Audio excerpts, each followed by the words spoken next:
warahmatullahi wabarakatuh. Waalaikumsalam warahmatullahi wabarakatuh. Bagaimana kabarnya? Baik, Bu. Yuk Aska, tolong disiapkan dulu dan diikuti dengan berdoa.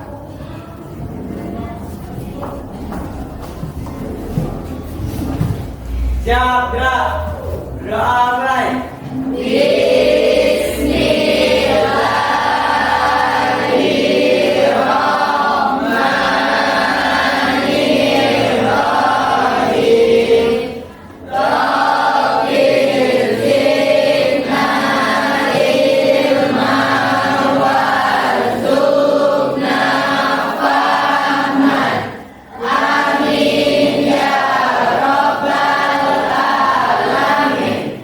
Beri salam pada Bu Guru. Assalamualaikum warahmatullahi wabarakatuh. Waalaikumsalam warahmatullahi wabarakatuh. Absen dulu ya. Afgan, Aldo, Ibu. Aska, Bella Alini, Chelsea Mai, Dandi, Ibu. Delta, Elzi, Emrina, Indah Fitriani, Jenny, Raja Karina, Ria, Zikrila. Berarti 3 orang yang tidak hadir, 1 orang alfa dan 2 orang sakit. Jadi materi kita adalah hari ini tentang sistem komputer. Sebelum Ibu masuk kepada materi hari ini, Ibu akan ya. Jadi materi sebelumnya adalah interaksi konten program perkantoran, di mana program perkantoran itu terdiri dari program pengolah kata itu Microsoft Word, program pengolah angka itu Microsoft Excel, program presentasi namanya PowerPoint, di mana ketiga program tersebut bertujuan untuk meningkatkan kerja serta mengolah data atau presentasi sehingga menghasilkan sebuah informasi yang menarik dan informatif. Dan itu adalah materi sebelumnya. Untuk materi pada hari ini adalah sistem komputer. Ada 3 tujuan kita mempelajarinya. Yang pertama adalah Peserta didik dapat melaksanakan pengertian sistem komputer. Nah, yang pertama adalah peserta didik dapat menjelaskan pengertian sistem Komputer. Yang kedua, Peserta didik dapat menyebutkan dan menjelaskan komponen penyusun sistem komputer. peserta didik dapat menyebutkan dan menjelaskan komponen penyusun sistem komputer. Dan yang ketiga, Peserta didik dapat menganalisis hubungan antara komponen sistem komputer dalam menjalankan suatu program. nah, jadi yang ketiga adalah peserta didik dapat menganalisis hubungan antara komponen sistem komputer dalam menjalankan sebuah program. Jadi ada 3 tujuan kita mempelajari materi tentang sistem komputer. Ibu akan bertanya terlebih dahulu tentang apa itu komputer dan bagaimana cara kerjanya. Ada yang tahu apa itu komputer? Ya, coba makan. Komputer adalah perangkat elektronik yang bisa kita gunakan untuk membantu kita sehari-hari dan dapat menghasilkan sebuah informasi. Ya, itu kata masa. Yang lain ada apa itu komputer? Ada tahu nggak? Itu memproses data serta mengeluarkan sebuah informasi. Secara sederhananya, komputer itu bisa juga kita katakan sebagai alat untuk membantu manusia mengolah data sehingga menghasilkan sebuah informasi. Itu pengertian dari komputer. Yang pertama dimulai dari apa? Yang pertama dimulai dari input. Jadi input itu memasukkan data. Berupa apa? Berupa teks, gambar, suara, Video. angka, gambar sama dengan video ya, dan lain sebagainya. Apa contoh yang termasuk kategori input? Itu adalah mouse, keyboard, apa lagi? Scanner. Nah, itu kategori dari input. Kemudian cara yang keduanya atau prosesnya yang kedua, ada input berarti ada pemrosesan.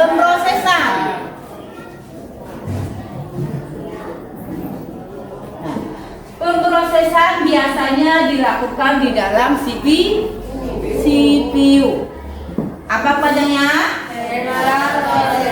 Central Processing Unit. Di dalam CPU ini ada prosesor. Ada prosesor. Jadi fungsi dari prosesor itu adalah untuk menentukan cepat atau lambatnya kerja dari komputer. Nah, semakin tinggi tipe prosesor yang kita gunakan, maka cara kerjanya semakin cepat. Dan sebaliknya, semakin rendah tipe prosesor yang kita gunakan, maka cara kerjanya semakin lambat. Makanya CPU ini ada kalanya orang menyebut otak dari komputer. Kemudian cara kerja komputer yang ketiga adalah penyimpanan.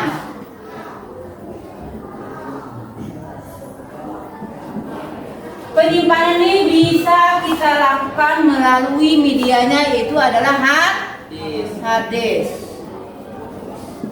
Dan yang terakhir adalah output.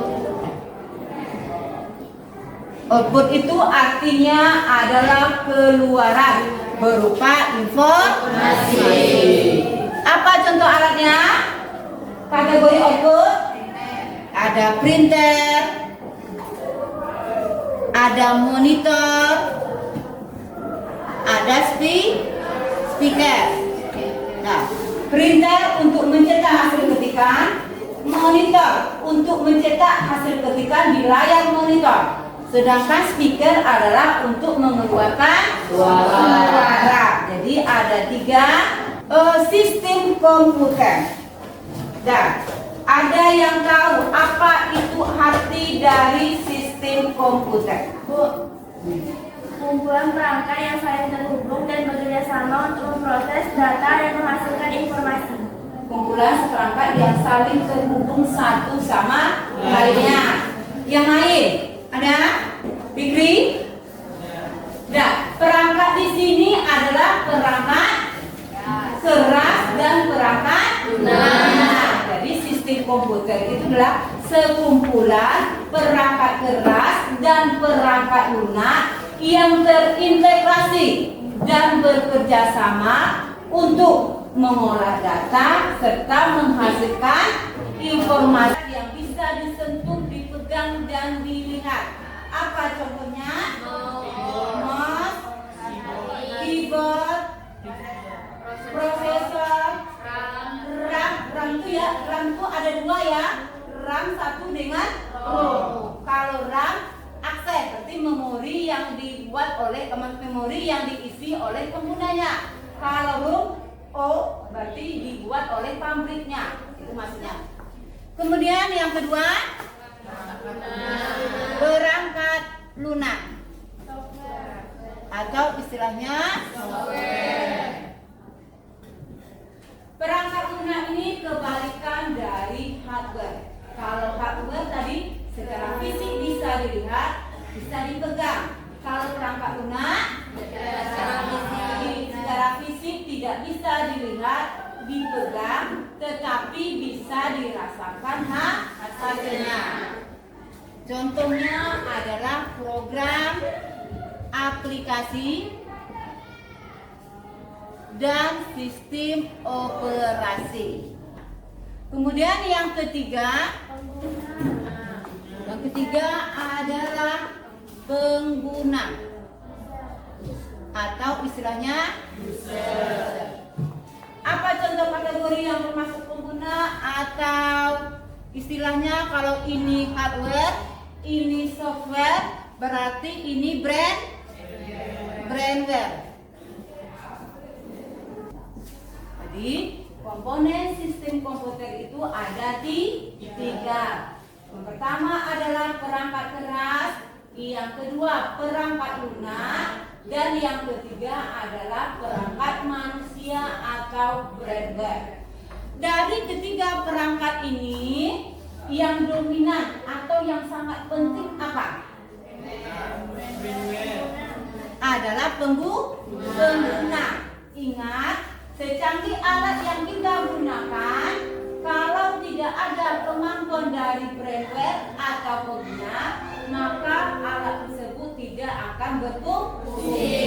Makanya ketiga perangkat ini saling berkaitan satu sama lainnya. Untuk lebih pahamnya, silakan Anda simak video berikut tentang sistem komputer. Halo semuanya, selamat datang lagi di channel digital. Pada video kali ini kita akan membahas tentang apa itu sistem komputer. Ada 3 komponen utama dalam sistem komputer, diantaranya adalah hardware, software, dan firmware.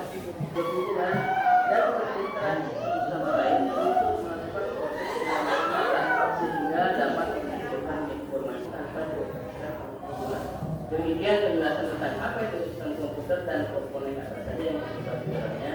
Semoga ini bermanfaat. Kita Dan duduk berdasarkan kelompok yang sudah Ibu tentukan. Tapi sebelum kita diskusi kelompok, kita ice breaking dulu. Ya, silakan Jenny pimpin ice breakingnya supaya otak kamu tadi yang lemot-lemot tadi bisa segar lagi. Diri ya. Diri. Diri. 1, 2, 3. Belajar Pancasila, beriman dan bertakwa pada Tuhan Yang Esa dan berakhlak mulia, berkebudayaan global, gotong royong mandiri, kreatif dan bernalar kritis. Kita diskusi kelompok, duduk sesuai dengan nama yang sudah Ibu bagikan.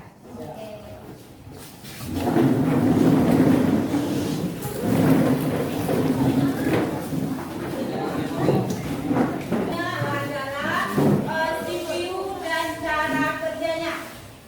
CPU dan cara kerjanya. Untuk kelompok 2 yang itu adalah input device. Kemudian untuk kelompok 3 yaitu output device. Dan yang terakhir adalah macam komputer beserta fungsinya. Baca LKPD-nya, apa perintahnya, kemudian buktikan dengan anggota kelompoknya. Boleh menggunakan HP untuk menunjang pembelajarannya.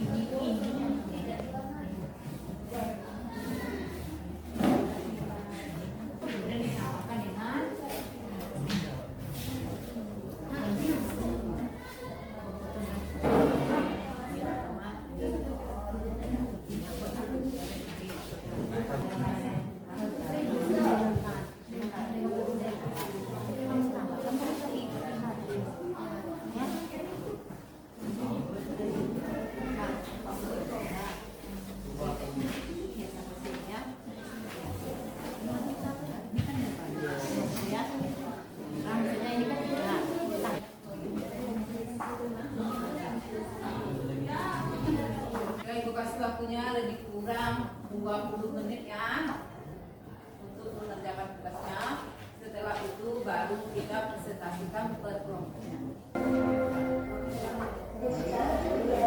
Assalamualaikum warahmatullahi wabarakatuh. Waalaikumsalam warahmatullahi wabarakatuh. Kami dari kelompok 1 akan mempresentasikan hasil kerja kami tentang CPU. Perkenalkan, saya Marsha Ramadan. Saya Dati Natap. Saya dari kelompok 1. Saya Dika Sahira. Saya Delvian Jendra Desta. Bagian pertama, apa itu CPU, akan dibacakan oleh Devi. Apa itu CPU?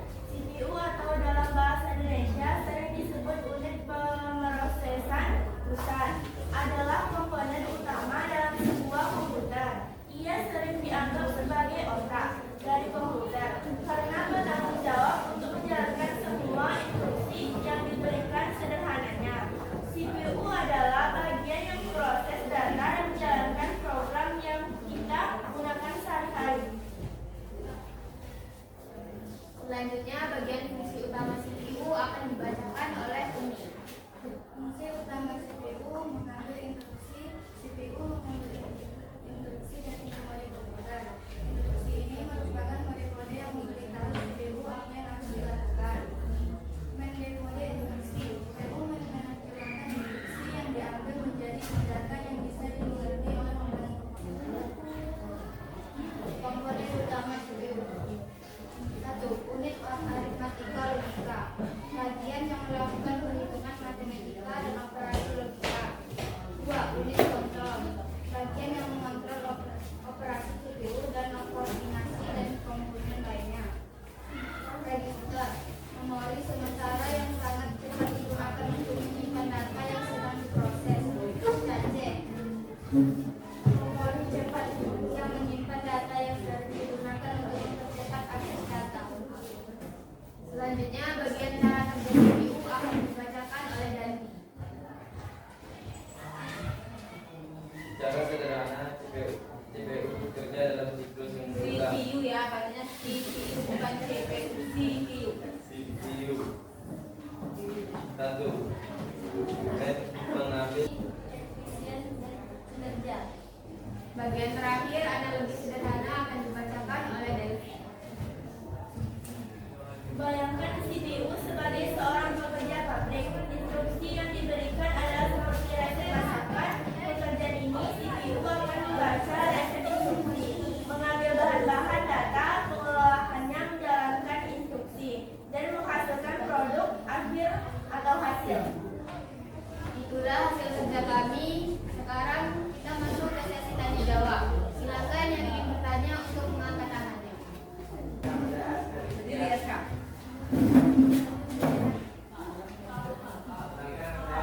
Saya dari kelompok 4 ingin bertanya apa saja manfaat CPU.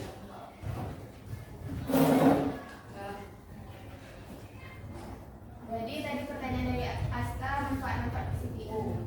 Yang pertama, untuk mengambil instruksi. Yang kedua, untuk mendekode instruksi. Yang ketiga, untuk mengeksekusi instruksi. Yang keempat, untuk mengatur aliran data. Yang terakhir, untuk mempercepat kinerja sistem. Apa ada yang ditanyakan lebih lanjut? Tidak. Ada lagi yang bertanya lain? Ada? Sekian presentasi dari kami. Terima kasih atas perhatiannya. Wassalamualaikum warahmatullahi wabarakatuh.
tentang macam-macam komputer dan fungsinya yang akan disampaikan oleh penyaji kami.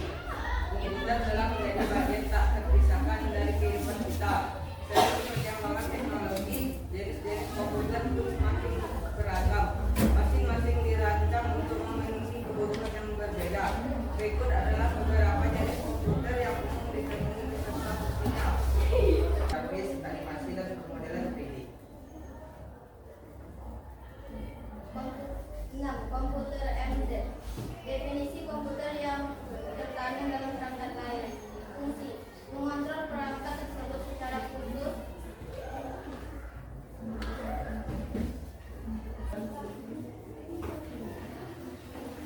Oke, sekian dari kami. Mungkin ada yang bertanya teman-teman. Oke, silahkan kelompok 2. Kan tanyakan dari kelompok 2. Apa kelebihan dan kekurangan komputer? Apa kelebihan dan kekurangan dari komputer? Kelompok 3 ada yang pertanyaan?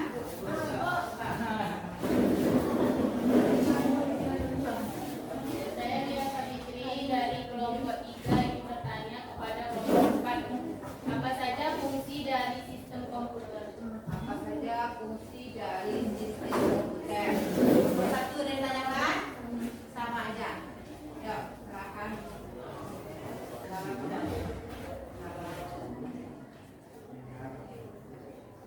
Atau kelompok lain bisa menanggapi apa itu kelebihan dan kekurangan dari komputer. Ya, coba masa bantu kelompok 4. Karena kelebihan komputer itu bisa membantu kegiatan kita menjadi lebih cepat untuk memproses data, lebih canggih. Kalau kelemahannya itu ada sebagian orang yang susah untuk menggunakannya. Terus ada sebagian komputer juga yang susah digunakan karena kendala lemot atau gara-gara sinyal. Itu kelebihan dan kekurangan kata maksa. Jadi ibaratnya untuk kelebihannya bisa membantu pekerjaan dari manusia. Kemudian kalau kelemahannya ada kalanya komputer itu lemot atau susah untuk mengaksesnya. Ada yang ditambahkan dari kelompok 4? Tidak ada? Saya akan menjawab pertanyaan dari kelompok 3. Untuk keperluan sehari-hari seperti bekerja, bermain game, dan mengakses. Jadi fungsi dan kerja untuk keperluan bekerja sehari-hari seperti bekerja, bermain game, dan mengakses internet kata kelompok 4. Gimana Fitri? Ya? Udah? Ada nanti kita jawab lagi? Ada? Tuh. Oke, sekian dari kami. Mohon maaf jika ada kekurangan dan mohon maaf jika ada kesalahan karena yang benar datang dari Allah, kesalahan datang dari kami. Kami akhiri wabillahi taufiq wal hidayah. Wassalamualaikum warahmatullahi wabarakatuh. Kesimpulannya ya.